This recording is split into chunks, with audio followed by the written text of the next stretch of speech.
Bienvenue à toutes et à tous, chers amis, sur ce plateau qui est le vôtre, le plateau d'Héritage Rwanda RDC TV. Nous sommes le dimanche, la date c'est le 8 février 2026. Je suis Jean-Marie Minani. Alors, aujourd'hui, nous avons un très grand sujet qui est très intéressant sur notre table. Alors, nous allons décortiquer, nous allons faire une analyse neutre.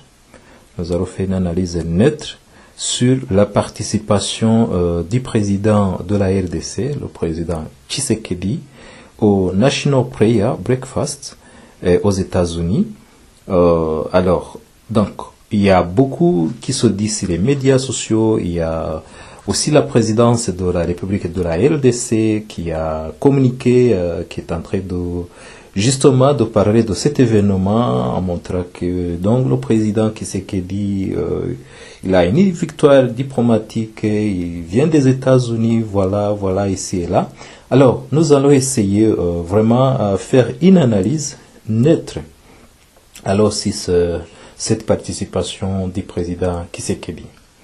En fait, le président Tshisekedi, bien sûr, il a participé à l'ouverture du National Prayer Breakfast 2026, qui était, alors, c'était vu avec, bien sûr, il s'est vu avec le président Donald Trump. Alors, ceci a suscité naturellement des interprétations politiques et diplomatiques,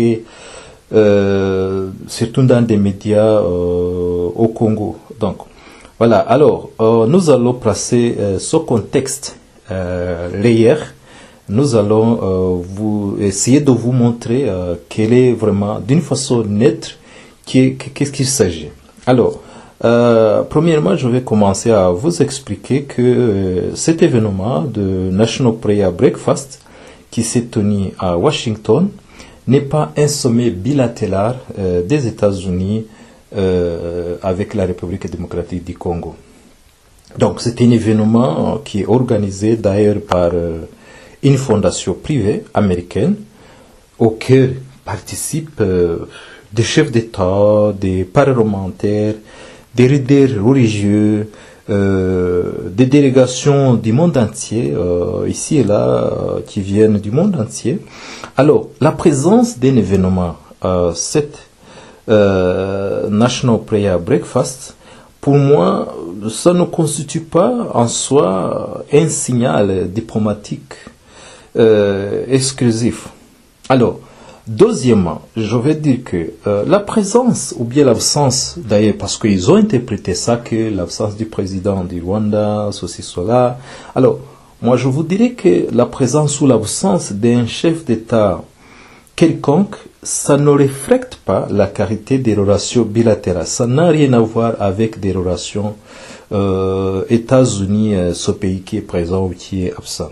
Alors, en ce qui nous concerne, nous, les Rwandais, alors le Rwanda n'était pas représenté, bien sûr, par son président à cet événement, mais cela ne signifie pas, absolument pas, qu'un refroidissement des relations des États-Unis-Rwanda, ça ne justifie même pas un rapprochement exclusif entre les États-Unis et la RDC.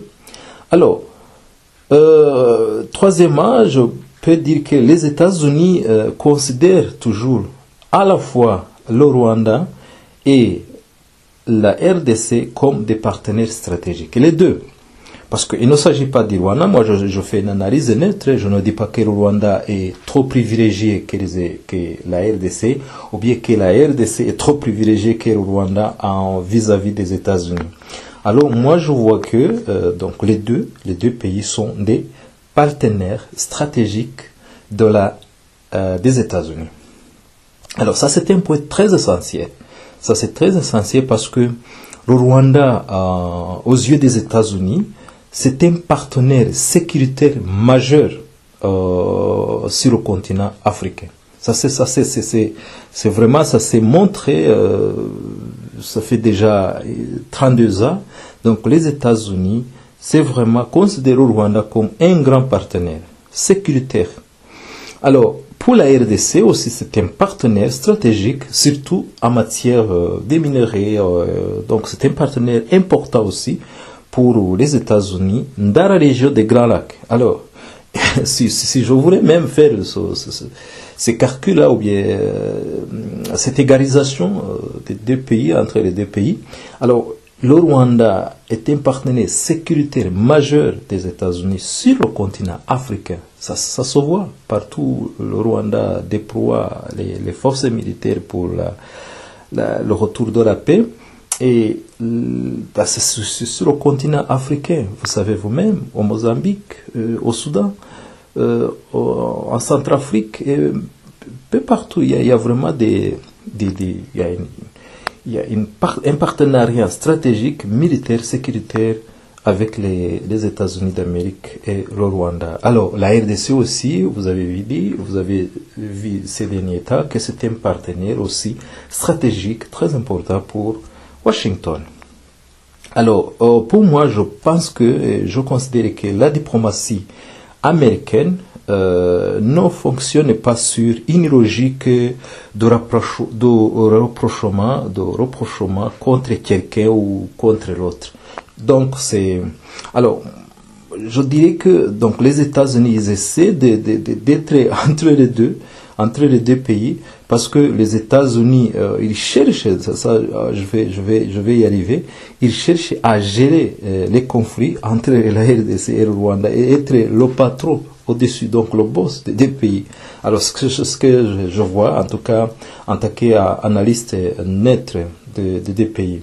Alors quatrièmement, je vais dire que la participation du président Tshisekedi, bien sûr, ça a montré une volonté de visibilité internationale, mais pas quand même un réalignement ou bien un rapprochement très géopolitique et stratégique. Alors, le fait que la présence de ce chef d'État de la RDC au Prayer Breakfast, ça renforce bien sûr sa visibilité, ça lui permet des rencontres informelles, ça ouvre les opportunités de contacts politiques ou économiques, mais cela ne modifie pas en aucun cas la structure profonde des relations des États-Unis avec le Rwanda, ou bien vice-versa des États-Unis avec la RDC. Alors, comme je viens de l'annoncer d'ailleurs, Washington, il ne cherche pas, les États-Unis ne cherchent pas, bien sûr, à opposer, c'est pas ça l'objectif des États-Unis, d'opposer Kigali à Kinshasa. Parce que la politique américaine dans la région repose sur les points essentiels suivants. 1. La stabilité. 2. La prévention de l'escalade. 3. La gestion du conflit. Vous avez vu dernièrement à Uvira, quand les États-Unis ils ont demandé au mouvement AFC M23 de se retirer de cette ville d'Uvira. Voilà, c'est un geste qui montre que les États-Unis ils sont là pour gérer le conflit. Donc ils sont le garant, ils sont en train de faire une gestion de ce conflit.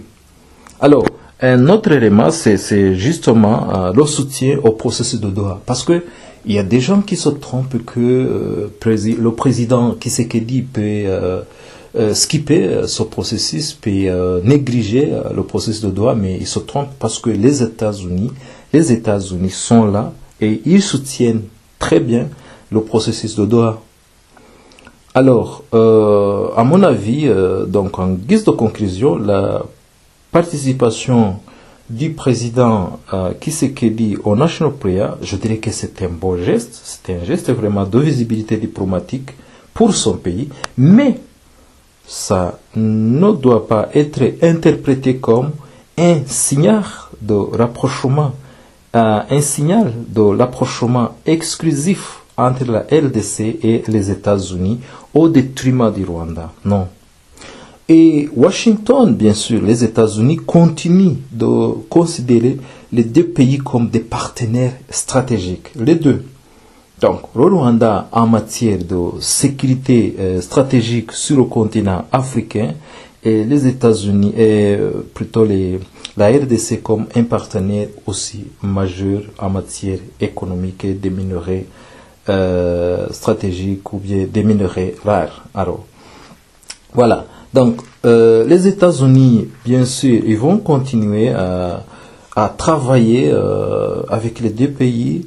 Leur priorité, ça va rester toujours la stabilité régionale et notamment, disons, le soutien du processus de Doha.